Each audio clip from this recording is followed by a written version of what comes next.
Olá, meus queridos irmãos e minhas queridas irmãs, bom dia, feliz sábado. Estamos aqui em mais um sábado do Senhor, graças a Deus por esse dia, não é? Um dia onde nós podemos descansar dos nossos afazeres cotidianos, um dia onde nós podemos nos focar mais nas coisas de Deus, um dia onde nós podemos mergulhar um pouco mais no estudo da palavra, não é? E também na comunhão com Deus através da oração, podemos estar com a família. Que dia maravilhoso é esse, um dia santificado, abençoado, não é, por Deus. E gostaria de convidar vocês, nesse dia tão especial, a estudarmos aqui uma nova lição. A lição que vai começar agora, né? O tema que nós vamos começar hoje e vamos estudar ao longo da próxima semana é passagens bíblicas controversas. E o verso para memorizar está em João capítulo 5, verso 39, que diz o seguinte: Vocês examinam as Escrituras porque julgam ter nelas a vida eterna, e são elas mesmas que testificam de mim. Vejam só, queridos irmãos e queridas irmãs, Jesus ele mencionou isso, não é, para aquelas pessoas no passado, e hoje essas palavras se aplicam a nós também. Temos estudado a palavra de Deus, buscando aqui entender, buscando a vida eterna, buscando a salvação, e quando nós estudamos a Bíblia, nós vemos que a Bíblia testifica de Cristo. Mas vamos estudar algumas passagens bíblicas controversas essa semana. E antes de nós estudarmos essas passagens bíblicas, vamos orar a Deus e pedir que Ele se faça presente conosco? Oremos.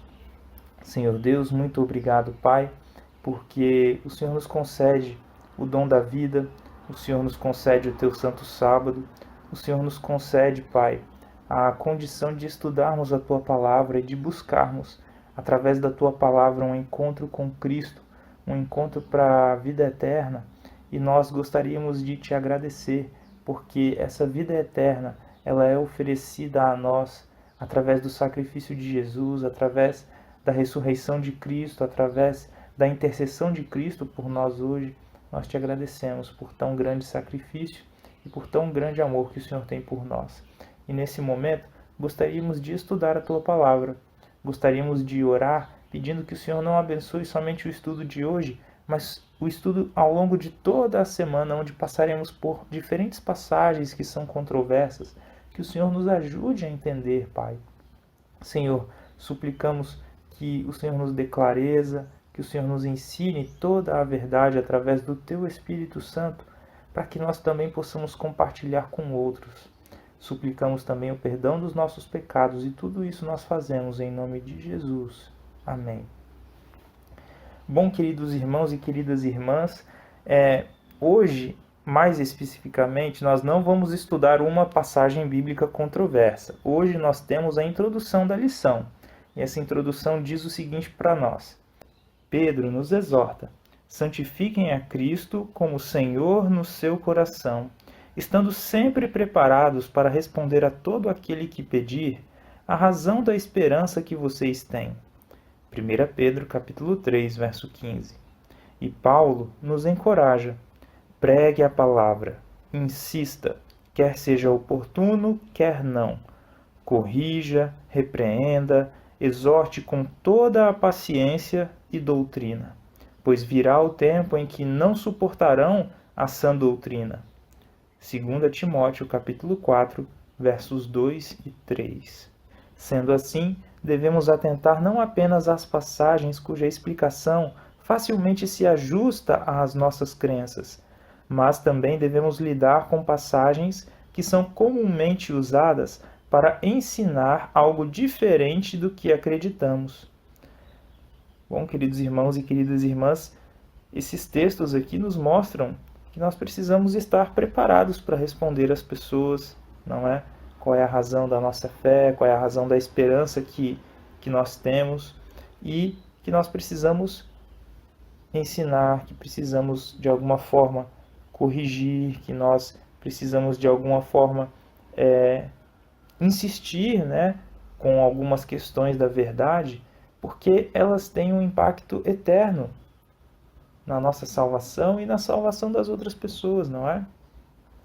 E a lição continua dizendo o seguinte: ao fazermos isso, devemos seguir o exemplo inspirador de Jesus. E vejam só o que Ellen White vai falar sobre o exemplo de Jesus. O próprio Cristo nunca omitiu uma palavra da verdade, mas sempre a disse com amor. Nunca foi rude, nunca proferiu desnecessariamente uma palavra severa e jamais provocou, sem motivo, uma dor a uma pessoa frágil. Não censurava a fraqueza humana, disse ela em O Desejado de Todas as Nações. Foi o livro que ela escreveu, né? Que nós possamos seguir o exemplo de Jesus. E a lição vai finalizar dizendo o seguinte: nesta semana estudaremos algumas passagens intrigantes usadas para justificar a imortalidade natural da alma. Essas reflexões devem fortalecer nossas próprias convicções e nos ajudar a responder com bondade àqueles que questionam esse ensinamento crucial. Bom, queridos irmãos e queridas irmãs, talvez aqui, da forma que foi escrita, possa nos levar a uma conclusão diferente, né? Mas vamos explicar aqui essa última declaração, esse último parágrafo, né? Nós estamos estudando ao longo de todo o trimestre que a alma ela é mortal, que ela morre. A alma ela é composta pelo corpo e pelo fôlego de vida que Deus dá. A alma é a pessoa. E quando a pessoa morre, então a alma morre e a pessoa ela está inconsciente no pó da terra. Nós não temos consciência após a morte. No entanto, existem pessoas que acreditam que a pessoa está sim consciente após a morte, que a pessoa está em algum lugar, ela está no céu, ou ela está em algum outro lugar, não é? Que enquanto ela está lá, ela está se desenvolvendo, ela está aprendendo, e algumas crenças acreditam que ela até volta, ou seja, que ela reencarna, não é? E essa semana nós vamos estudar algumas passagens bíblicas, como por exemplo amanhã a parábola do rico e do Lázaro, ou do rico e do mendigo, não é? Que algumas pessoas talvez usem para justificar ou para entender essa questão de que a alma é imortal, porque aqui na parábola se fala isso, se fala aquilo.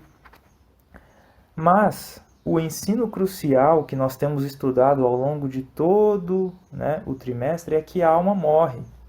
E que esse ensino ele está ligado com coisas muito importantes da palavra de Deus, como por exemplo o conceito da ressurreição, como nós vimos na semana passada. E a nossa ressurreição está ligada com algo muito importante, que é a ressurreição do próprio Cristo. Então as coisas elas se conectam na palavra de Deus, não é? Então que nós possamos estudar sobre o ensino crucial da mortalidade da alma e entender passagens controversas que algumas pessoas talvez afirmem, né, e usem para afirmar a imortalidade da alma, e que nós possamos responder a essas pessoas a razão da esperança que nós temos com bondade, com paciência, porém também com convicção, não é?